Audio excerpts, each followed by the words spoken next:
వచ్చినటువంటి మీ అందరికీ కూడా ప్రభువైన యేసు నామములో వందనాలు తెలియజేస్తున్నాను. దేవుడు మనల్ని గతించిన వారమంతా కూడా కాపాడి నూతన వారు మొదటి దినమందు దేవుడు మనల్ని నడిపించిన విధానం బట్టి దేవునికి కృతజ్ఞతాస్తుతులు తెలియజేస్తూ ఉన్నాము. మరి దేవుని వాక్యాన్ని మనం ధ్యానం చేసుకున్నాము. సాక్ష్యము అనేటువంటి అంశంలో మరి నేర్చుకోబోయేటువంటి వాక్యము మన యొక్క వ్యక్తిగత సాక్ష్యము దేవుని విషయమై ఎలా ఉండాలి అనేది మనం చూస్తూ ఉన్నాము. అలాగే రెండవది, సాక్ష్యము అంటున్నప్పుడు చాలామంది సంఘాల్లో మరి వారి జీవితాల్లో దేవుడు చేసినటువంటి గొప్ప కార్యాలను సంఘంలో చెప్తూ ఉంటారు, అదే సాక్ష్యం అని అనుకుంటూ ఉంటారు. కానీ వాస్తవానికి మన వ్యక్తిగత జీవితంలో దేవుడు చేస్తున్నటువంటి కార్యాలు మనకి సాక్ష్యం కాదు, దేవుడి విషయాన్ని సాక్ష్యం అది కాదు. మన సాక్ష్యం ఏంటి అని అంటే, లేఖనంలో రాయబడినటువంటి విధముగా మనం చూసినట్లయితే మత్తయి సువార్త 24వ అధ్యాయము 14వ వచనము, ఈ రాజ్య సువార్త సకల జనులకు సాక్షాత్మై లోకమంతటను ప్రకటింపబడును, అటు తర్వాత అంతము వచ్చును. అంటే సాక్ష్యం ఏమై ఉండాలి అంటే రాజ్య సువార్త అనేది ఉండాలి. మనం చెప్పేటువంటి సాక్ష్యము దేవుడు నా వ్యక్తిగత జీవితంలో చేసినటువంటి మేలును బట్టి నేను దేవునికి సాక్ష్యం చెప్పుకుంటున్నాను అని అది కాదు చెప్పాల్సింది. దేవుని సన్నిధిలో జనులకి తెలియజేయవలసినటువంటి విషయం ఏంటంటే యేసుక్రీస్తు ప్రభు వారి యొక్క సువార్త, రాజ్య సువార్త అనే మాట రాయబడింది 14వ వచనంలో. మరియు ఈ రాజ్య సువార్త సకల జనులకు సాక్షాత్మై లోకమంతటను ప్రకటింపబడును అంటున్నాడు. అంటే లోకంలో ఏం ప్రకటింపబడాలి? దేవుడు నా జీవితంలో చేసిన మేలును ప్రకటించుకోవాలా? వ్యక్తిగతంగా దేవుడు నా జ్వరం బాగా చేసాడని మైకుల్లో స్టేజ్ మీద చెప్తా ఉంటారు కదా, దేవుడు నా కడుపులో కాయని మాయం చేసినట్టు చెప్తా ఉంటారు కదా, దేవుడు నాకు ఉద్యోగం లేకపోతే దేవుడు నాకు ఉద్యోగం ఇచ్చాడని చెప్పుకుంటారు కదా, అదే నా సాక్ష్యము. సాక్ష్యం అంటే ఏంటో చెప్తున్నాడు యేసుక్రీస్తు వారు. రాజ్య సువార్త ప్రకటింపబడాలి. క్రీస్తు యొక్క రాజ్య సువార్త ఏం చేయబడాలి? ప్రకటింపబడాలి. అంటే క్రీస్తును గురించినటువంటి వార్త సకల జనులకి ప్రకటింపబడాలి. ఏంటి ఆ సువార్త అంటే, యేసుక్రీస్తు వారు మన కోసము మరణించాడు, మన పాపుల కోసం ఆయన మరణించాడు, సమాధి చేయబడ్డాడు, తిరిగి లేపబడ్డాడు. ఆయన ద్వారా మనకి క్షమాపణ అనేది ఉంది, ఆయన ద్వారా మనకి రక్షణ ఉంది, ఆయన ద్వారా మనకి నిత్య జీవము ఉంది, ఆయన మరలా రాబోతూ ఉన్నాడు. కాబట్టి ఆయన వచ్చినప్పుడు ఆ నిత్య జీవానికి వారసులు అవ్వాలి అంటే మన వ్యక్తిగత జీవితానికి సంబంధించినటువంటి సాక్ష్యము పరలోకానికి తీసుకొని వెళ్ళదు. పరలోకానికి తీసుకొని వెళ్ళేటువంటి సాక్ష్యం ఏంటి అని అంటే రాజ్య సువార్త, అంటే క్రీస్తు ప్రభు యొక్క సువార్త, క్రీస్తు యొక్క బోధ. ఆ బోధ యందు మనం నిలిచి ఉన్నట్లయితే, ఆ బోధను సకల జనులకు మనం సాక్ష్యంగా చెప్పినట్లయితే, ఆ సాక్ష్యం ద్వారా అనేకులు మార్పు పొందినటువంటి వారుగా వస్తారు, రక్షింపబడినటువంటి వారుగా ఉంటారు. కాబట్టి రక్షించబడినట్లయితే అతడు ప్రభు సన్నిధిలో చేరడానికి అతనికి అవకాశం అనేది ఉంటుంది. వ్యక్తిగత జీవితంలో దేవుడు మనకు చేసినటువంటి మేలులే మనం సాక్ష్యంగా భావిస్తే, మరి దేవుడు మన కోసము తన యొక్క ప్రాణాన్ని అర్పించాడు. ఈ రోజు మనం ఎవరి కోసమైనా ప్రాణం అర్పిస్తున్నామా? ఈ రోజు మనం ఎవరి పాపాలైనా మన రక్తంతో కడుగుతున్నామా?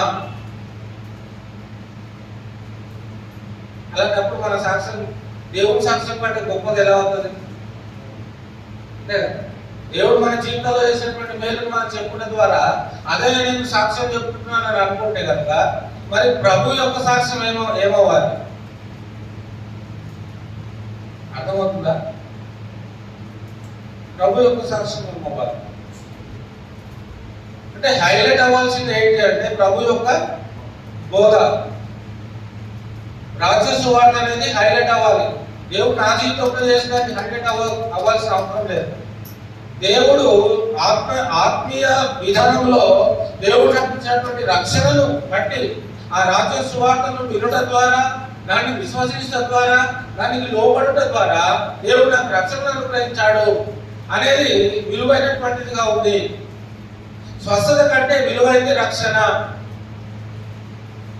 అంతేనా? అంతేనండి. మరి మొన్న ఒక సిరీస్ చూడడం జరిగింది, జీసస్ క్రైస్ట్ సంబంధించినటువంటి సిరీస్. అందులో ఒక సీన్ నేను చూశాను. ఏంటంటే మనందరికీ తెలుసు, అది పక్షవాయువు గల వారిని ఆయన దగ్గర తీసుకొని వచ్చేటువంటి సీన్. పక్షవాయువు గల వారిని క్రీస్తు దగ్గరికి తీసుకొని వచ్చేటువంటి సీన్ వచ్చింది. ఆ సీన్ ఎక్కడ అవుతుందంటే పేతురు యొక్క అర్థ గృహంలో అవుతుంది కదా. పేతురు గారి యొక్క అర్థ గృహంలో అవుతా ఉంటుంది. కాబట్టి ఆ పక్షవాయు గల వారిని మంచం మీద తీసుకొని రావడం అనేది ఆ జన సమూహంలో నుండి అందరినీ దాటుకుంటూ ఆ ఇంట్లోకి రావాలంటే అది సాధ్యమయ్యే పని. ఎందుకంటే చుట్టూ చాలా జన సమూహం ఉన్నారు. ఇప్పుడు ఆ వ్యక్తిని యేసుక్రీస్తు ప్రభువు ఉన్న చోటికి తీసుకొని రావాలి. అప్పుడు వాళ్ళు ఏం ఆలోచన చేశారనేది మీ అందరికి తెలుసు అనుకుంటున్నారు. తెలుసా ఏం చేశారు? ఇంటి పైగా తీసి ఆ మంచము ఆ యొక్క పక్షవాయు గల వారిని ఆ ఇంటి పై భాగం నుంచి కిందికి దింపడం అనేది మనకు తెలుసు. అంటే ఇక్కడ గమనించవలసినటువంటి విషయం ఏంటంటే యేసుక్రీస్తు ప్రభువు వారు అతనితో చెప్పేటువంటి మాట, నీవు స్వస్థపరచబడాలి అని అంటున్నాడా, లేకపోతే ఆ వ్యక్తితో నీ పాపములు క్షమించబడిందా అంటా ఉన్నాడా? ఆ సందర్భంలో మనం ఆలోచన చేస్తే యేసుక్రీస్తు ప్రభువు వారు అతన్ని చూసి ఏమంటున్నాడంటే నీ పాపములు క్షమించబడి ఉన్నవి అని ఫస్ట్ చెప్తాడు. మొదట ఆ మాట చెప్తాడు. అందుకు అక్కడ ఉన్నటువంటి ఉంటారు కదా ఇంకా యాజకులు, సదుకులు, పరిసయులు అందరూ కూడా ఇదేంటి, ఈయన మనుష్య కుమారుడై ఉండి పాపములను క్షమిస్తున్నాడు, ఇదేంటి ఇలాగెందుకు చేస్తున్నాడు అంటే, పాపములు క్షమించేది ఎవరు అంటే పాపములు క్షమించేది ఒక దేవుడే తప్ప పాపములు క్షమించేటువంటి అధికారము ఎవరికి? దేవుడికి మాత్రమే ఉంది. కాబట్టి ఇక్కడ యేసుక్రీస్తు వారు ఆ పక్షవాయు గల వారితో చెప్పేటువంటి మాటలను ఆలోచన చేస్తున్నప్పుడు నీ పాపములు క్షమించబడి ఉన్నవి అంటే ఈయన పాపాలన్నీ కూడా ఎవరు క్షమిస్తున్నారు? యేసుక్రీస్తు వారు క్షమిస్తూ ఉన్నాడు. ఇప్పుడు అతని పాపములు క్షమించబడి ఉన్నవనే మాట అనగానే అక్కడ ఉన్నటువంటి వారు చనుకోవడం ఈయన దేవుడా, ఈయన దేవుడు కాదు కదా, ఈయన మనుషుడు కదా, మనుషుడు ఈయన దేవుడు ఇస్తూ దేవుడు ఎలాగైతే దేవుడు మాత్రమే పాపాలు క్షమించగలడు కానీ మనుషులు పాపములు క్షమించలేడు కదా అని చెప్పి మరి ఆయన మీద తిరుగుబాటు కూడా ఆ సందర్భంలో చేయడం అనేది జరిగింది. అయితే ఇక్కడ యేసుక్రీస్తు ఏమంటాడంటే ఆ పక్షవాయువు గల వారితో నీ పరుపెత్తుకొని లేచి నడువు అని చెప్పుకుంటా సులభమా, లేకపోతే నీ పాపములు క్షమించబడి ఉన్నవని చెప్పుకుంటా సులభమా? ఏది సులభము? రెండిట్లో మనకి మనుషులకి ఏది సులభము? స్వస్థపరచబడిలే అనడము చాలా ఈజీ, అనేస్తాం నోటితో. కానీ ఎదుటి వారి యొక్క పాపములు క్షమించగలిగేటువంటి ఆ అధికారము మనకి దేవుడు ఇవ్వలేదు. అయితే ఇక్కడ మనం గమనించవలసినటువంటి విషయం ఏంటంటే వ్యక్తిగత సాక్ష్యము సమాజానికి, మన వ్యక్తిగత సాక్ష్యం సమాజానికి అవసరం లేదు. ఎందుకంటే రోజు నీ సమాజం చూస్తుంది, గమనిస్తుంది, అంతే కదా. నేనేంటో చుట్టూ ఉన్నటువంటి వాళ్ళు చెప్పుకోవాల్సిన అవసరం లేదు, ఎందుకంటే రోజు నన్ను వాళ్ళు చూస్తున్నారు. ఇప్పుడు చూడని వాటి గురించి సాక్ష్యం చెప్పాలి. మన సమాజం ఎవరైతే చూడట్లేదో, ఎవరైతే గమనించడం లేదో, ఎవరైతే అర్థం చేసుకోవడం లేదో ఆయన గురించి సాక్ష్యము మనం చెప్పాలి. మన గురించి మనం సాక్ష్యం చెప్పుకోవడం గొప్పేం కాదు. మరి సాక్ష్యం వారి గురించి చెప్పాలి అంటే క్రీస్తు గురించి మనం సాక్ష్యము చెప్పాలి. ఎందుకంటే ఆయనను మనం విశ్వసించాం కాబట్టి, ఆయన అంగీకరించాం కాబట్టి, ఆయన ఎందుకు విశ్వాసం ఉంచినటువంటి వారముగా, రక్షింపబడినటువంటి వారముగా, మనకు సహవాసంలో చేర్చబడినటువంటి వారముగా ఉన్నాం కాబట్టి ఆయనను గురించినటువంటి సాక్ష్యం మనము చెప్పుచున్నటువంటి వారముగా ఉండాలి. ఈ రాజ్య సువార్త సకల జనులకు సాక్షార్థమై ఉండాలి అనేటువంటి విషయాన్ని మనం చూస్తా ఉన్నాం. మత్తయి సువార్త 24వ అధ్యాయం 14వ వచనంలో అండి, సకల జనులకు సాక్షార్థమై లోకమందంతటను ప్రకటింపబడును. అంటే ఈ ప్రకటింపబడుతున్నటువంటి రాజ్య సువార్త ఏం చేస్తుంది అంటే, యేసుక్రీస్తు ప్రభు వారు వచ్చినప్పుడు ఈ రాజ్య సువార్తకు ఎవరైతే లోపడుతున్నారో, యేసుక్రీస్తు ప్రభు వారు వచ్చినప్పుడు యోగ్యులుగా నిలుపబడినటువంటి స్థానానికి ఈ రాజ్య సువార్త తీసుకొని వస్తూ ఉంటుంది. ఈ రాజ్య సువార్తకు లోబడటం ద్వారా క్రీస్తు యొక్క రాకడ సమయంలో మరి యోగ్యులుగా నిలువబెట్టేటువంటి గొప్ప భాగ్యాన్ని ఈ రాజ్య సువార్తనే ఇస్తుంది. మన సాక్ష్యం కాదు. మన సాక్ష్యం వల్ల ఏ ప్రయోజనం ఏమీ లేదు. అదే నువ్వు క్రీస్తు సాక్ష్యం చెప్పినట్టయితే ఆ వ్యక్తి లోక సంబంధమైనటువంటి జీవితం నుండి ఆత్మ సంబంధమైనటువంటి జీవితంలోనికి మార్చబడడానికి నీవు అవకాశాన్ని ఇచ్చిన వాడవుతావు. నీ శరీర సంబంధమైనటువంటి బలహీనతలు బాగా అయ్యాయని చెప్పడం ద్వారా అతనికి రక్షణ రాదు. రక్షణ రావాలంటే ఏం చేయాలంటే ప్రభువును కూర్చున్నటువంటి సాక్ష్యము, రాజ్యానికి సంబంధించినటువంటి సువార్తను అతనికి నీవు తెలియజేయవాడవై ఉండాలి. ప్రభువును కూర్చున్నటువంటి సాక్ష్యము మనలను రక్షిస్తుంది. ప్రభువును కూర్చున్నటువంటి సాక్ష్యము మానవులను విమోచిస్తుంది. ప్రభువును కూర్చున్నటువంటి సాక్ష్యము మానవులను కాపాడుతుంది. ఆధ్యాత్మికమైనటువంటి జీవితంలో ప్రవేశించడానికి ఈ ప్రభువును కూర్చున్నటువంటి రాజ్య సువార్త సహాయపడుతుంది. కాబట్టి మన సాక్ష్యం కంటే ప్రభు యొక్క రాజ్య సువార్తనే ఉన్నతమైంది, శ్రేష్టమైంది. ఆ సాక్ష్యాన్ని మనం చెబుతున్నటువంటి వారుగా ఉండాలి. ఆ సాక్ష్యాన్ని ప్రకటించుతున్నటువంటి వారుగా ఉండాలి. రోమపత్రిక 12వ అధ్యాయం 11వ వచనము ఈ సందర్భంగా మనం గమనిద్దామండి. రోమపత్రిక 12వ అధ్యాయము 11వ వచనం అండి.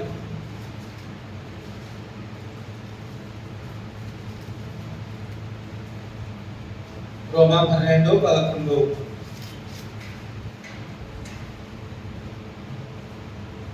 ఆసక్తి విషయంలో మాంద్యులు కాక ఆత్మయందు తీవ్రత గలవారై ప్రభువును సేవించుడి. ప్రభువును సేవించేటువంటి విషయంలో, ఆసక్తి చూపించేటువంటి విషయంలో మాంద్యులు కాక, మాంద్యులు అంటే పక్షపాత ధోరణి చూపెట్టక, ఆసక్తి విషయంలో, ప్రభువును సేవించేటువంటి విషయంలో, రాజ్య సువార్తను స్వీకరించేటువంటి విషయంలో, రాజ్య సువార్తను ప్రకటించేటువంటి విషయంలో ఎలా ఉండాలి అంటే ఆత్మయందు తీవ్రత గలవారై అన్నాడు. ప్రభువుని ఏం చేయాలట? సేవించాలి. ఆత్మయందు పరిశుద్ధాత్మ యొక్క నడిపింపులో మనము నడవాలి. మన చుట్టూ ఉన్నటువంటి వారిని కూడా ఆ పరిశుద్ధాత్మ యొక్క సహవాసంలో మరి ప్రభువును కూర్చున్నటువంటి రాజ్య సువార్తను వారికి తెలియజేసి వారిని ఆత్మీయంగా అట్టి ప్రేరణలో మనము నడిపించాలి. సాక్ష్యము, ప్రభువును గురించినటువంటి సాక్ష్యము మనం కలిగినటువంటి వారుగా ఉండాలి. ఆ తర్వాత 2వ తిమోతి పత్రిక 1వ అధ్యాయం 8వ వచనం అండి. నేను కొంచెం త్వరగా వెళ్తున్నాను. 2వ తిమోతి పత్రిక 1వ అధ్యాయము 8వ వచనము. 2వ తిమోతి పత్రిక 1వ అధ్యాయము 8వ వచనం అండి. కాబట్టి నీవు మన ప్రభు విషయమైన సాక్ష్యమును గూర్చి అయినను, ఆయన ఖైదీనైన నన్ను గూర్చి అయినను సిగ్గుపడగా దేవుని శక్తిని బట్టి సువార్త నిమిత్తమైన శ్రమానుభవములో పాలివాడవై ఉండుము. ఒక ఆత్మీయ పరిస్థితుల్లో మనం ఆలోచన చేస్తున్నప్పుడు తిమోతి గారు పౌలుకి వయసులో ఆలోచన చేస్తే కుమారుడు లాంటి వాడు. తిమోతి గారు పౌలుకి కుమారుడు లాంటి వాడు. అంటే అంత వయసు డిఫరెన్స్ ఉంటుంది. అపోస్తలుడైన పౌలు గారికి అలాగే తిమోతి గారికి ఇద్దరికి కూడా తండ్రి కుమారుని యొక్క వయస్సు అనేది అక్కడ ఉంటుంది. కాబట్టి ఇప్పుడు తిమోతిని కుమారునితో పోలుస్తాం. ఒక విధంగా ఆలోచిస్తే ఆత్మ సంబంధమైనటువంటి విధానంలో కూడా మరి పౌలు గారికి తిమోతి ఏమవుతాడు? కుమారుడే అవుతాడు. అంటే ఇక్కడ దేవుని యొక్క పరిచర్య విషయంలో, సువార్త ప్రకటించేటువంటి విషయంలో, సువార్తను అంగీకరించేటువంటి విషయంలో మనం ఆలోచన చేస్తున్నప్పుడు ప్రభు విషయమైనటువంటి సాక్ష్యం కూర్చి అయినను ఆయన ఖైదీనైన నన్ను కూర్చి అయినను సిగ్గుపడక. అంటే ఒకవైపు ఖైదీలో బంధింపబడినటువంటి వాడుగా పౌలు గారు ఉన్నప్పటికీ కూడా అక్కడ ఖైదీగా ఉన్నందుకు అతడు బాధపడట్లేదు, కానీ ప్రభువును గురించినటువంటి సాక్ష్యము చెప్పనందుకు బాధపడుతూ ఉన్నాడు. ప్రభువును గురించినటువంటి సాక్ష్యము అంటే ఈ రాజ్య సువార్తను అనేకులకు నేను ప్రకటించాలి అనేటువంటి ఆశతో అపోస్తలుడైన పౌలు గారు మనకి ఇక్కడ కనబడుతూ ఉన్నాడు. రెండవదిగా మనం ఆలోచన చేసినట్లయితే ఖైదీ అనేటువంటి ఆ పరిస్థితుల్లో అతడు ఉన్నప్పటికీ కూడా సిగ్గుపడని వాడుగా ఉన్నాడు. దేవుని విషయమైనటువంటి అవమానం మన జీవితంలో కొంచెం అవమానం వస్తే మనము ఎంతగానో బాధపడుతూ ఉంటాం, ఆవేదన పడుతూ ఉంటాం. ఇంకా గట్టిగా లేకపోతే, ఇంకా మనము నిలకడగా లేకపోతే మరి దేవుని సన్నిధిలో నుండి వెళ్ళిపోయేటువంటి పరిస్థితి కూడా ఉంటుంది. దేవుని విడిచిపెట్టి వెళ్ళిపోయేటువంటి పరిస్థితి కూడా ఉంటుంది. బలంగా లేకపోతే, బలంగా ఉంటేనే మరి నిలకడ కలిగి జీవించేటువంటి అవకాశం అనేది బలమైనటువంటి వారికే ఉంటుంది. అందుకే బుద్ధిమంతుడు ఎక్కడ కట్టుకుంటాడంటే ఇల్లు, బుద్ధిమంతుడు తన ఇంటిని బండ మీద కట్టుకుంటాడు. మరి ఇసుక మీద కట్టుకునేటువంటి వారి పరిస్థితి ఏముంటుంది అంటే మరి గాలి వచ్చినప్పుడే, వరద వచ్చినప్పుడే, వారు వచ్చినప్పుడే వారి జ్ఞానం ఏంటో అనేది తెలుస్తుంది. వారి నిలకడ పరిస్థితి ఏంటో అనేది తెలుస్తుంది. వాడు ఎంతవరకు నిలబడగలడు అనేది తెలుస్తుంది. కాబట్టి ఆధ్యాత్మికమైనటువంటి జీవితంలో మనము నిలకడగలిగి జీవించాలి అంటే మన ఆత్మీయ సాక్ష్యము మనకు సంబంధించింది కాదు, కానీ దేవునికి సంబంధించినటువంటి రాజ్య సువార్త అనేటువంటి ఆ సువార్తను ప్రకటించేటువంటి విషయంలో మనం బలంగా ఉండాలి. పౌలు గారిని మనం ఆలోచన చేస్తున్నప్పుడు తన జీవితంలో మరి కర్సాల్లో అతన్ని బంధించినా కూడా అతడు సువార్తను ప్రకటించేటువంటి విషయంలో ఏమాత్రము మరి వెనకంజ వేయని వాడుగానే ఉన్నాడు, సిగ్గుపడని వాడుగానే ఉన్నాడు, ధైర్యంగా నిలువబడినటువంటి వాడే ఉన్నాడు. సంతోషంతో తన శరీరాన్ని రాజ్య సువార్త నిమిత్తమై తన శరీరాన్ని కూడా తన ప్రాణాన్ని కూడా అర్పించడానికి సిద్ధంగా ఉన్నాడు. ఈరోజు దేవుడు మనకు కూడా అవకాశాన్ని ఇచ్చాడు. అదే రాజ్య సువార్తను అన్ని జనులకి ప్రకటించేటువంటి అవకాశాన్ని దేవుడు మనకి ఇచ్చాడు. ఆ అవకాశాన్ని మనం సద్వినియోగము చేసుకోవాలి. సాక్ష్యము, ప్రభు విషయమైనటువంటి సాక్ష్యము, వ్యక్తిగత జీవితంలో దేవుడు నా పక్షంగా ఈ సాక్ష్యాన్ని చెప్పాలి, నా గురించి ఈ సాక్ష్యము దేవుడు చెప్పాలి. ఏం చెప్పాలి? దేవుడు నా గురించి మంచి సాక్ష్యం చెప్పాలంటే నేను ఏం చేయాలి? హెబ్రీ పత్రిక 11వ అధ్యాయము, హెబ్రీ పత్రిక 11వ అధ్యాయము 4వ వచనం అండి. హెబ్రీ పత్రిక 11వ అధ్యాయము 4వ వచనం. విశ్వాసమును బట్టి నాతోది కానీ 4వ వచనం నుండి 4వ లైన్ చూద్దాం. 3వ లైన్. దేవుడు అతని అర్పణను గురించి సాక్ష్యం ఇచ్చినప్పుడు అతడు ఆ విశ్వాసమును బట్టి నీతిమంతుడని సాక్ష్యము పొందాలి. విశ్వాసం బట్టి హేబేలు కయీను కంటే శ్రేష్టమైన బలి దేవుడు కల్పించెను. దేవుడు అతని అర్పణను గురించి సాక్ష్యం ఇచ్చినప్పుడు అతడు ఆ విశ్వాసాన్ని బట్టి నీతిమంతుడని సాక్ష్యము పొందెను. దేవుని చేత సాక్ష్యం పొందుతున్నటువంటి వారిలో ఇక్కడ ఒక వ్యక్తి మనకు కనబడుతూ ఉన్నాడు. అంటే చాలా మంది ఉన్నారు ఈ అధ్యాయంలో. మనం చదువుకున్నటువంటి భాగంలో ఎవరు కనబడుతున్నారండి? హేబేలు విశ్వాసము కనబడతా ఉంది. హేబేలు యొక్క విశ్వాస జీవితము ఎలా ఉంది అంటే దేవునికి ప్రీతికరంగా ఉంది, దేవునికి అంగీకారమైనట్లుగా ఉంది. హేబేలు యొక్క విశ్వాసము అంటే దేవుడు హేబేలు గురించి చెప్పాలంటే మంచి సర్టిఫికెట్ హేబేలు గురించి దేవుడు ఇవ్వాలి అంటే హేబేలు ఎలా ఉండాలి? విశ్వాస విషయంలో నమ్మకంగా ఉండాలి. కష్టం వచ్చినప్పుడు, బాధ వచ్చినప్పుడు, ఆవేదన వచ్చినప్పుడు దాన్ని ఎదుర్కొనడానికి సిద్ధంగా ఉండాలి. ఒకవేళ అవసరమైతే నీ ప్రాణము పెట్టవలసినటువంటి పరిస్థితి వచ్చినప్పటికీ కూడా సంతోషంతో నీ ప్రాణాన్ని పెట్టినప్పుడు అప్పుడు దేవుని చేత నువ్వు మంచి సాక్ష్యాన్ని మరి హేబేలు దేవుని చేత సాక్ష్యం పొందడానికి గల కారణం ఏంటో చెప్తున్నాడు ఇక్కడ. దేవుని చేత హేబేలు గురించి సాక్ష్యం చెప్తున్నాడు దేవుడు. మీకు అర్థమవుతుందా? దేవుడు హేబేలు గురించి సాక్ష్యం చెప్తున్నాడు. పౌలు ఏమంటున్నాడు? మనం దేవుడి గురించి సాక్ష్యము చెప్పాలంటున్నాడు. దేవుడేమో హేబేలు గురించి, హేబేలు ఒక్కడే కాదు ఆ అధ్యాయంలో ఇంకా విశ్వాసం యొక్క వారి జీవితాలను గురించి, వారి విశ్వాస జీవితం బట్టి వారందరిని గురించినటువంటి సాక్ష్యము పరిశుద్ధాత్మ దేవుడు తెలియజేస్తూ ఉన్నాడు.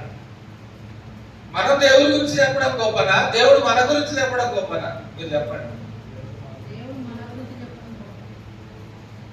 మనం దేవుడి గురించి చెప్పడం గొప్పనా, దేవుడు మన గురించి చెప్పడం గొప్పనా? దేవుడు మన గురించి చెప్పడము గొప్ప. మనం దేవుడు మన గురించి చెప్పాలంటే మనం దేవుడి గురించి చెప్పాలి. మనం దేవుడి గురించి చెప్పకపోతే దేవుడు మన గురించి చెప్పాడు. మనం దేవుడి గురించి మంచిగా చెప్తే మన గురించి దేవుడు మంచిగా చెప్తాడు. మనం దేవుడి గురించి చెడుగా చెప్తే దేవుడు మన గురించి చెడుగానే సాక్ష్యాన్ని కలిగినటువంటి వాడతాం. కాబట్టి దేవుడు సర్టిఫికెట్ ఇచ్చాడు అంటే అది ఎంత గొప్పది అనేదో. సాక్షాత్తు సృష్టికర్త అయినటువంటి దేవుడే హేబేలు మంచివాడని చెప్తా ఉన్నాడు. హేబేలు చెడ్డవాడని ఎవరైనా చెప్పగలరా లోకంలో? ఎవరైనా? మన లెసన్ ఏంటంటే సాక్ష్యం.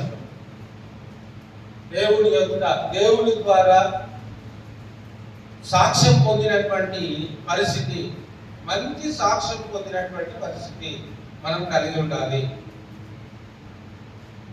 అంటే మనం దేవుని యొక్క రాజ్య సువార్తను అన్ని జనులకి, సకల జనులకి ఏం చేయాలి? తెలియజేయాలి, ప్రకటించాలి. ఈ రాజ్య సువార్తనే అన్ని జనులని రక్షిస్తుంది, అన్ని జనులని దేవుని వైపుకి నడిపిస్తుంది. కాబట్టి రాజ్య సువార్త ప్రకటింపబడడం అనేది దేవుని యొక్క రాజ్య సువార్త సాక్ష్యం రూపంలో మనం ప్రకటిస్తున్నాం. దేవుని యొక్క సాక్ష్యాన్ని సువార్త ద్వారా మనం ప్రకటిస్తున్నప్పుడు అక్కడ దేవుని పని అనేది జరుగుతుంది. దేవుడు నా వ్యక్తిగత జీవితంలో చేసినటువంటి మేలును 1,00,000 మంది ముందట నేను నిలువబడి చెప్పినా కూడా ప్రయోజనం ఏమీ లేదు. అదే దేవుడు నన్ను రక్షించాడు, కాపాడాడు, ఆయన సువార్త వలన నేను రక్షించబడ్డాను, ఆయన సువార్త వలన నేను మారుమతి పొందాను, పాప క్షమాపణ పొందాను, నమ్మి బాప్తిజం పొందాను, నేను రక్షించబడ్డాను, ఆయన సువార్త వలన నేను జీవిస్తూ ఉన్నాను అని చెప్పుకుంటే ఆ సాక్ష్యము అనేకులను దేవుడి వైపుకి నడిపించేదిగా ఉంటుంది. మన వ్యక్తిగత సాక్ష్యం కాకుండా దైవికమైనటువంటి రాజ్య సువార్తను కూర్చున్నటువంటి సాక్ష్యము అనేటువంటి అనుభవంలో మనము జీవించవలసినటువంటి అవసరం ఉంది. మన సాక్ష్యం కంటే ప్రభువును గురించినటువంటి సాక్ష్యము గొప్పది. నా సాక్ష్యము, నీ సాక్ష్యం ద్వారా ఏ వ్యక్తి రక్షింపబడలేడు. మరి రక్షించబడాలంటే ఏం కావాలి అంటే రాజ్య సువార్త కావాలి. ఆ రాజ్య సువార్త క్రీస్తును గురించినటువంటి సువార్త ఉండాలి. క్రీస్తును గురించినటువంటి సువార్త ద్వారా మాత్రమే మనకి రక్షణ ఉంది. అందుకే పౌలు గారి యొక్క జీవితంలో మనం ఆలోచన చేస్తున్నప్పుడు హెబ్రీయులకు రాసినటువంటి ఒక పత్రిక మరి మనం చదువుకుంటున్నప్పుడు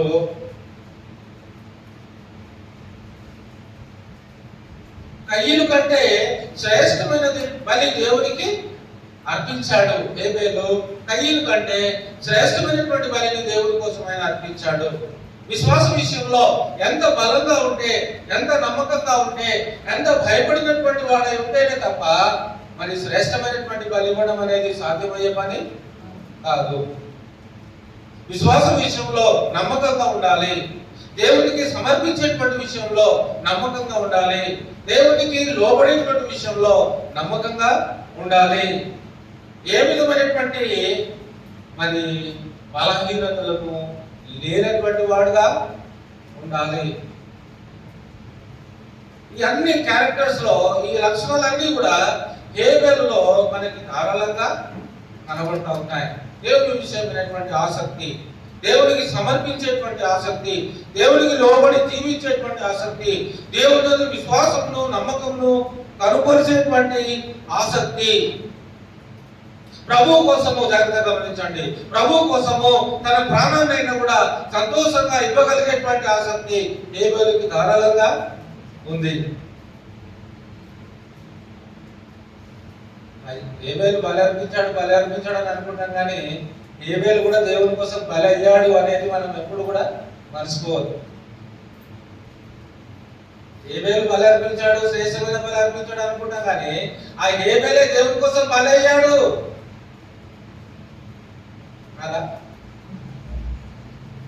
హేబేలు బలి అర్పించాడు. మరి హేబేలు బలి అయ్యాడు కదా. హేబేలు బలి అయ్యాడు కదా దేవుని కోసము.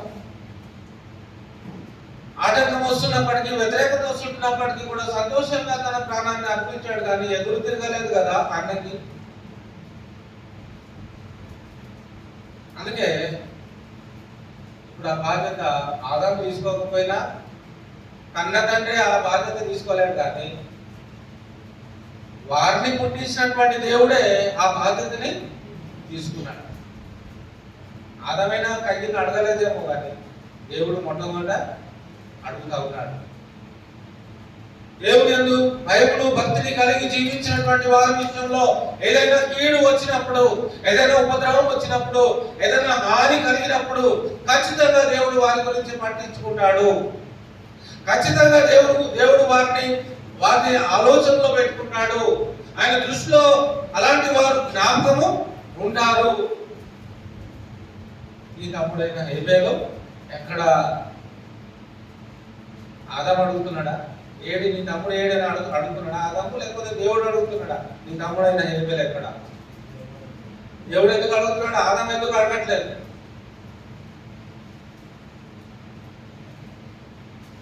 అడిగే ఉండొచ్చు, కానీ మనకు అక్కడ రాయబడి లేదు.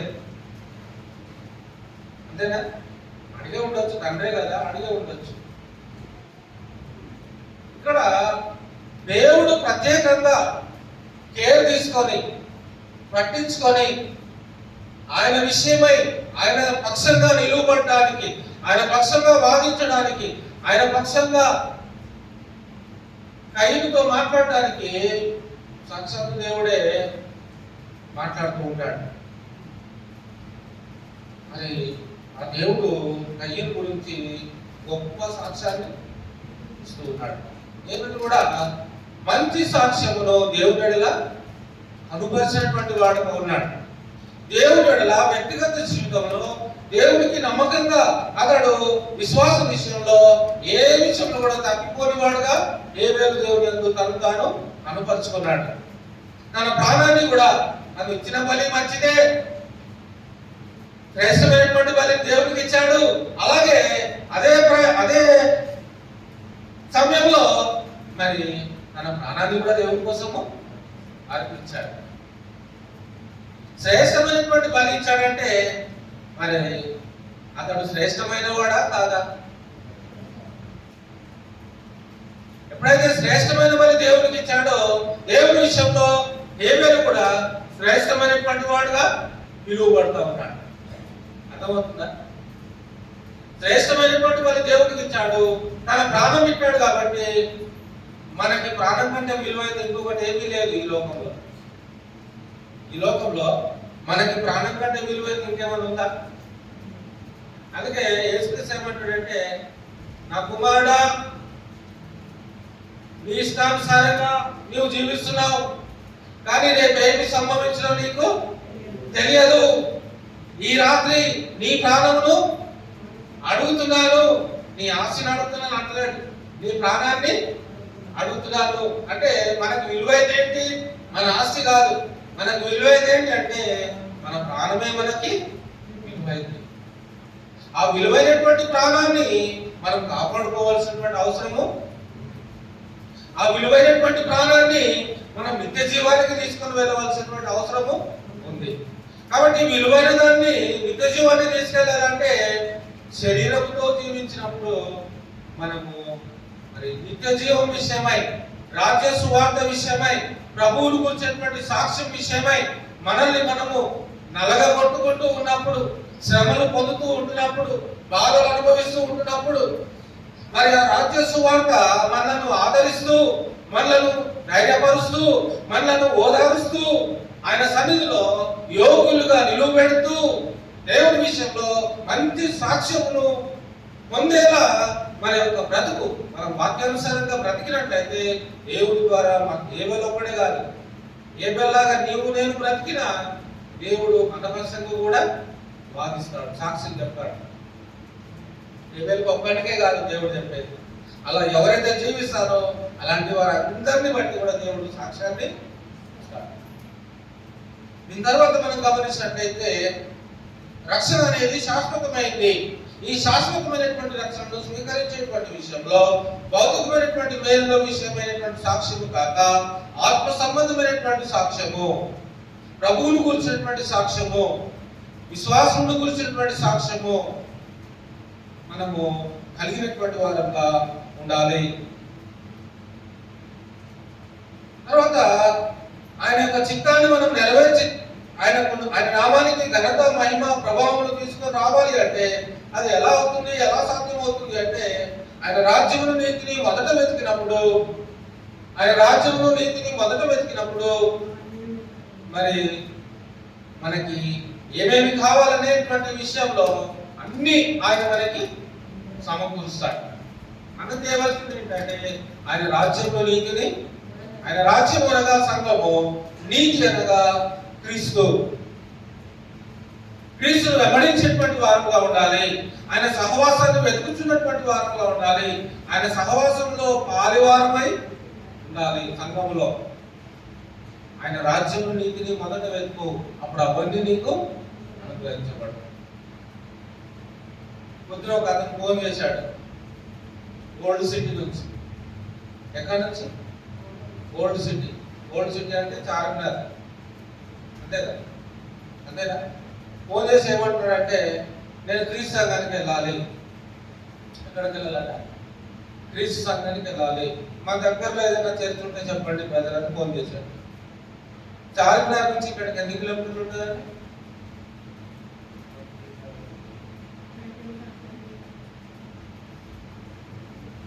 30 ఉంటుందా? 25-30. అయితే అతను ఏమంటున్నాడంటే నాకు దగ్గరలో ఉన్నటువంటి క్రీస్తు సంఘాన్ని చూపించండి, ఎవరైనా తెలుసు నాకు చెప్పండి అని అడిగాడు. తర్వాత నేను ఇప్పుడు జేబీఎస్కి వచ్చాను, జేబీఎస్కి నాకు ఇక్కడ నేను దగ్గర ఉండి చెప్పండి, తిరుమలగిరిలో ఉన్నానండి అని చెప్పి ఫోన్ నెంబర్ ఇచ్చేసాను. నేను ఏం చెప్పాలనుకుంటున్నానంటే ఈ వాక్యం చెప్పినందుకు అది గుర్తొచ్చింది. ఇప్పుడు ఆ వ్యక్తి చార్మినార్ నుండి జేబీఎస్ వరకు వచ్చాడు అంటే మధ్యలో ఎన్నో చర్చలు తగిలి ఉంటాయి.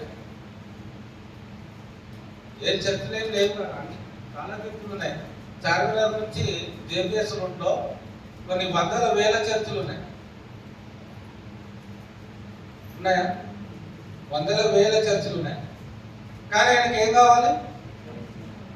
క్రీస్తు సంఘం కావాలి. మధ్యలో చాలా చర్చలు ఉన్నాయి కదా, పోవచ్చు కదా. మధ్యలో చాలా చర్చలు ఉన్నాయి, పోవచ్చు కదా. అంటే ఇక్కడ ఆయన ఏం చేస్తున్నాడు? ఈ వాక్యానికి లోబడుతున్నాడు. మత్తయి సువార్త 6వ అధ్యాయము 33వ వచనం. మత్తయి సువార్త 6వ అధ్యాయము 33వ వచనం.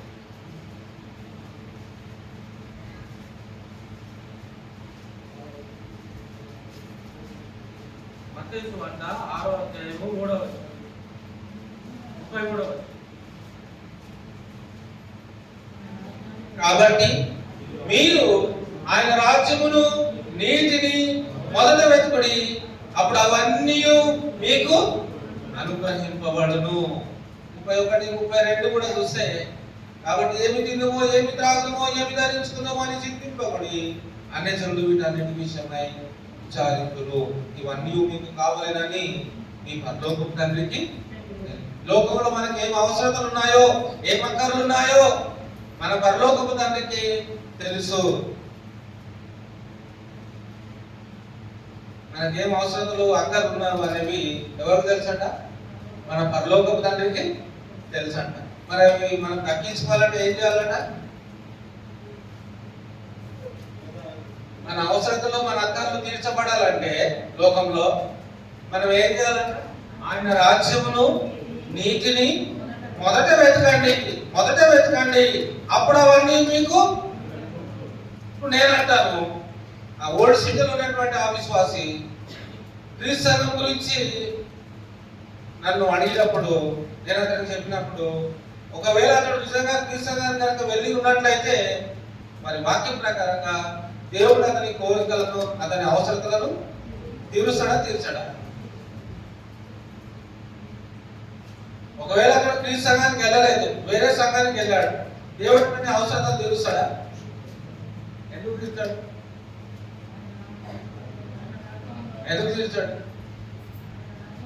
ఎందుకంటే వాక్యంలో ఏం చెప్తున్నాడు అంటే, నా రాజ్యమును నీతిని మొదట వెతకండి, అప్పుడే మీకు అన్ని దొరుకుతాయి. మీరు అనుకున్నవి, మీరు కోరుకున్నవి, మీకు అవసరం ఉన్నాయి, ఏదైతే దేవుడు మనకి అవసరం ఉంది అని గ్రహిస్తాడో, ఎప్పుడైతే మనం దేవుడి యొక్క సన్నిధానంలో, ఆయన రాజ్యం అనే సంఘంలో ఎప్పుడైతే మనం ప్రవేశిస్తామో,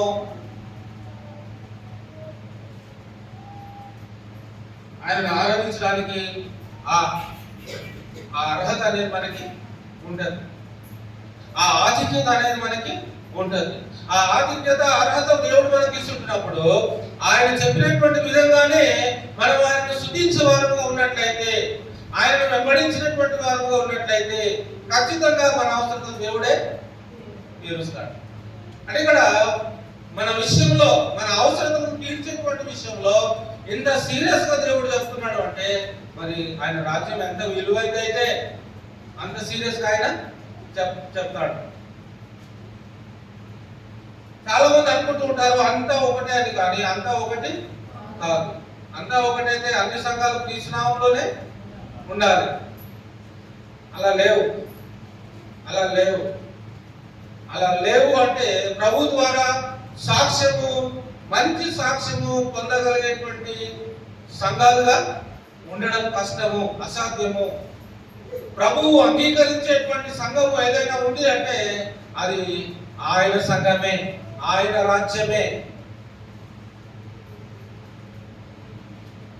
ప్రభు ద్వారా ఏర్పాటు చేయబడినటువంటి రాజ్యంలో మనం ఉండాలి, మనం వెళ్ళాలి, మన యొక్క ఆత్మీయ జీవితం అందులోనే కొనసాగింపబడాలి అని దేవుడు ఆలోచన చేస్తా ఉన్నాడు. సామెతల గ్రంథము 31వ అధ్యాయము, సామెతల గ్రంథము 31వ అధ్యాయము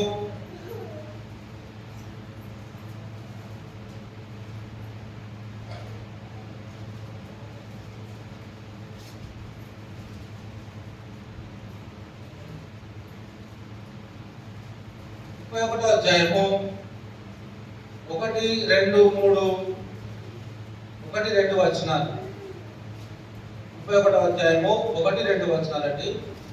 రాజైన లెమూయేలు మాటలు, అతని తల్లి అతనికి ఉపదేశించిన దేవోక్తి, నా కుమారుడా నేనేమందును, నేను కన్న కుమారుడా నేనేమందును, నా మొక్కులు మొక్కి కనిన కుమారుడా నేనేమందును. అంటే ఒక తల్లి తన పిల్లల విషయంలో ఎంతో బాధను కలిగి ఉంటుంది. ఎప్పుడు బాధను కలిగి ఉంటుంది అంటే, పిల్లలు పాడైపోతున్నప్పుడు, పిల్లలు నశించిపోతూ ఉంటున్నప్పుడు, పిల్లలు బాధ కలిగించేటువంటి కార్యక్రమాలు చేస్తుంటున్నప్పుడు తల్లిదండ్రులుగా వారు ఎంతగానో పిల్లల విషయమై బాధపడతా ఉంటారు.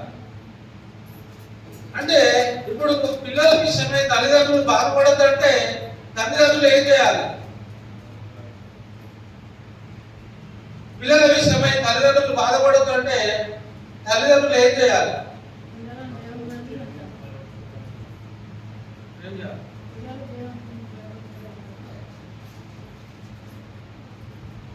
ఏమండి?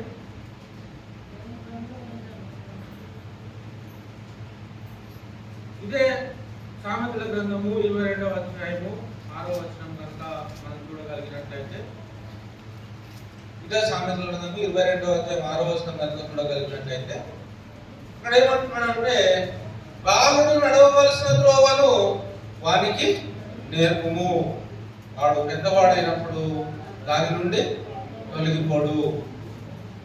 బాలుడు నడవవలసినటువంటి త్రోవను వానికి ఏం చేయాలంట? నేర్పాలి. వాడు పెద్దవాడైనప్పుడు దాని నుండి తొలగిపోడు. తొలగిపోకుండా ఉండాలి. నా పిల్లలు లోకం వైపుకి తొలగిపోకుండా ఉండాలి. నా పిల్లలు దేవుని వైపే వారు జీవించాలి. దేవుని మీదనే ఆధారపడి నా పిల్లలు జీవించాలి. దేవునికి లోబడి జీవించాలి. నా మాట వినేటట్లుగా నా పిల్లలు జీవించాలి అని నీకున్నట్లయితే నీవేం చేయాలంటే నీ పిల్లలను నడవవలసిన త్రోవలో వారిని నడిపించాలి. నడవవలసిన త్రోవలో వారిని మీరు తల్లిదండ్రులుగా మీ పిల్లలను మీరు ఆ విధంగా నడిపించాలి. నడిపిస్తే మరి పిల్లలు ఎలా ఉంటారు అంటే, మీ పేరు పెద్దవారైన తర్వాత మీ పేరు నిలబెట్టేటువంటి వారుగా జీవిస్తారు. మీ పేరు నిలబెట్టేటువంటి మీ పిల్లలు మరి అంతకంటే ఇంకేం కావాలి మీకు? మీ పేరు నిలబెడుతున్నారంటే మీ పిల్లలు ఇంకా అదే మీ ఆస్తి కదా. అంతేనండి? అంతేనా? మీ పిల్లలు మీ పేరు నిలబెడితే మీకు అదే ఆస్తి కదా. ఇప్పుడు ఆధ్యాత్మికంగా మన దేవుని పేరును మనం ఏం చేయాలి? నిలబెట్టాలి. మన దేవుని పేరును మనము విలువ పెట్టాలి. మనకు కావాల్సినటువంటి ఈవులన్నీ కూడా దేవుని పక్షంగా మనం పొందుకోవాలి అంటే ఆయన పేరు మీద పిలువబడేటువంటి రాజ్యంలో మనము ఉండాలి, ప్రవేశించాలి. ఆటోమేటిక్ గా ఆయన పేరు తీసుకొని వస్తున్నట్టే మనకు తెలియకుండా.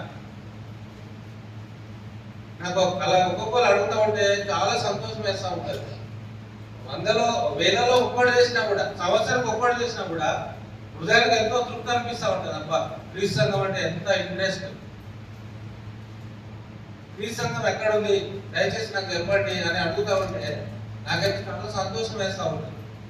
మీకు ఎలా ఉంటుందో నాకైతే తెలియదు కదా.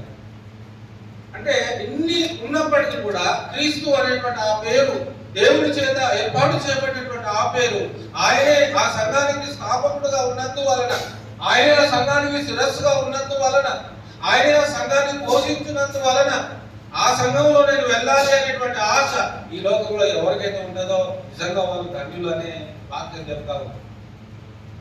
అందుకే మన లెసన్ పేరు ఏంటంటే సాక్ష్యం. ప్రభు మనల్ని అడిగినప్పుడు మన సాక్ష్యం ఎలాంటిదై ఉండాలి? ఎగ్జాంపుల్ ఒకటే ఒక ప్రశ్న ఇస్తాడు ప్రభు మనల్ని. లోకంలో ఉన్నటువంటి క్రైస్తవులకి ఆయన ఒకటే ప్రశ్న ఇస్తాడు. అనుకుందాం కాసేపటి. ఆ ప్రశ్న ఏంటంటే, మీరు బ్రతికినంత కాలము మరి ఏ సంఘానికి వెళ్ళారు అనే ప్రశ్న ఇస్తాడు అనుకోండి. ఏ సంఘానికి వెళ్ళారు? అప్పుడు మీ ఆన్సర్ ఏమని ఉండాలి? ప్రభు మనల్ని ప్రశ్నిస్తున్నాడు, మీరు ఏ సంఘానికి వెళ్ళారని ప్రశ్నిస్తున్నాడు ప్రభు. అప్పుడు మన ఆన్సర్ ఏమై ఉండాలి? ఆయన పేరు కాకుండా ఇంకొక పేరుతో పిలువబడే పేరు వచ్చిందో అక్కడ, అప్పుడు ఆయన పేరును నిలబెట్టిన వాళ్ళం అవుతామా, లేకపోతే ఆయన పేరును అణిచివేసిన వాళ్ళం అవుతామా? మా పాస్టర్ గారు పెట్టారండి ఆ పేరు, ఈ పేరు కంటే ఎంతో గొప్పది ఆ పేరు, అంటే ఈ పేరు కంటే గొప్పది అది మా పాస్టర్ గారు పెట్టారు, మీకు తెలియదేమో. అలాగా, సరే అయితే మీ పాస్టర్ నువ్వు అంతా ఒక దగ్గర ఉండండి అని చెప్పాలనుకుంటున్నటువంటి పాయింట్ ఏంటంటే సాక్ష్యము.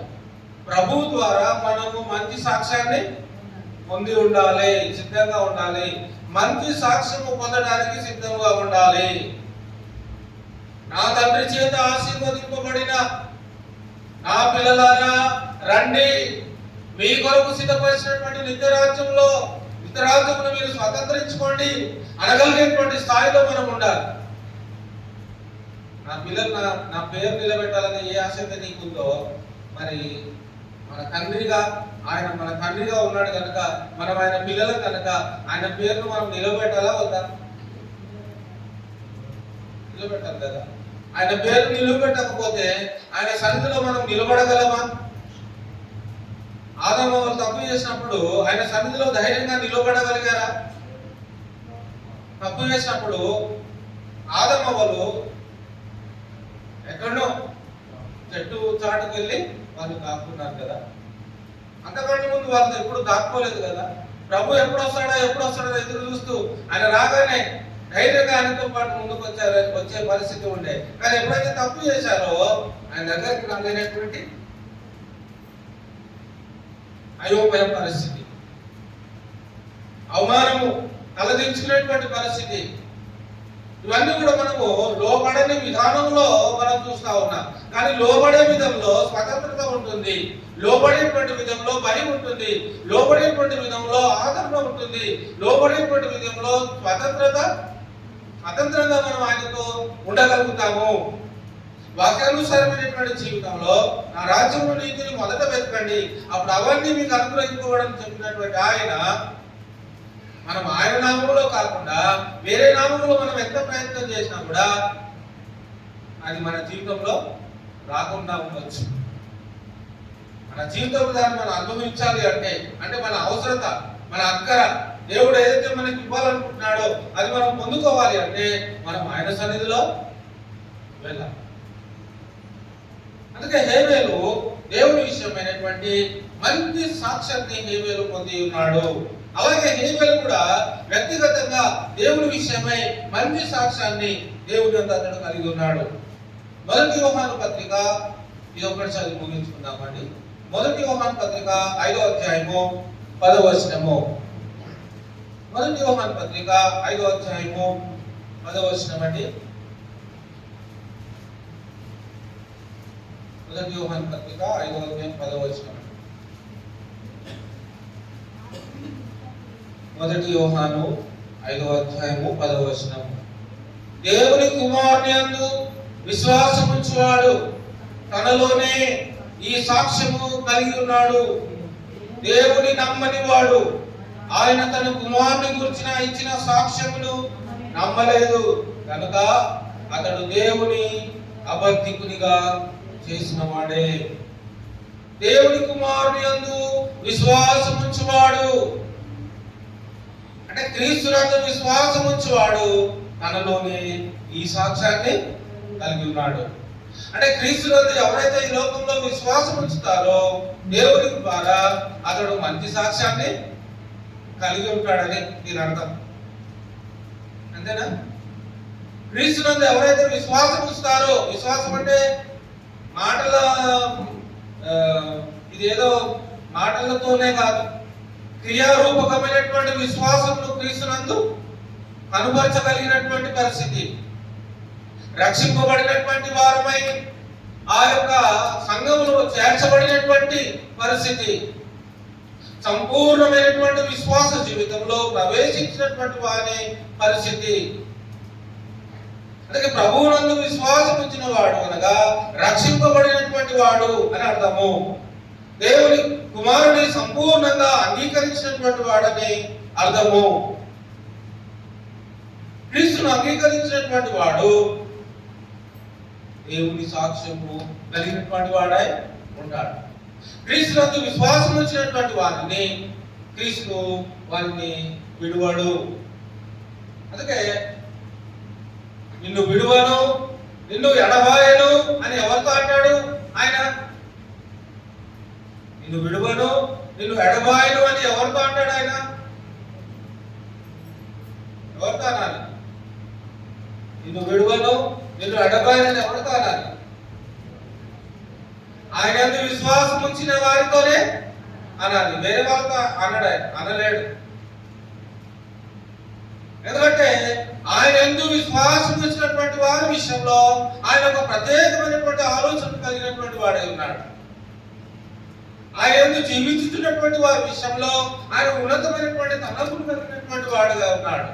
మహోన్నతుల చాటున నివసించువాడే సర్వశక్తి నీడలో విశ్రమించువాడుగా ఉంటాడు. ఆయనే నా ఆశ్రయము, నా కోట, నేను నమ్ముకలిగిన నా దేవుడు అంటాడు 91వ కీర్తనలో. మహోన్నతుని చాటున నివసించువాడే సర్వశక్తి నీడను విశ్రమించు. అంటే మనం ఇప్పుడు సర్వశక్తి నీడను విశ్రమించాలి అంటే ప్రభు మాటను బట్టి మనం ఏ రాజ్యంలో ఉండాలి? క్రీస్తు రాజ్యంలో ఉండాలి. క్రీస్తు రాజ్యంలో ఉంటేనే మనం సర్వశక్తి నీడను విశ్రమించిన వాళ్ళం అవుతాం. దేవుని యొక్క సర్వశక్తి ఎక్కడ ఉంది అంటే క్రీస్తు యొక్క రాజ్యంలో ఉంది. దేవుని యొక్క జ్ఞానం ఎక్కడుంది అంటే క్రీస్తు యొక్క సంఘంలో ఉంది. దేవుని యొక్క బలం ఎక్కడుంది అంటే క్రీస్తు యొక్క సంఘంలో ఉంది. జీవం ఎక్కడుంది అంటే ఆయన శరీరం అనే సంఘంలో. అందుకే నేనే మార్గమును, నేనే సత్యమును, నేనే జీవమును. ఆయన శరీరంలో ఏముంటది?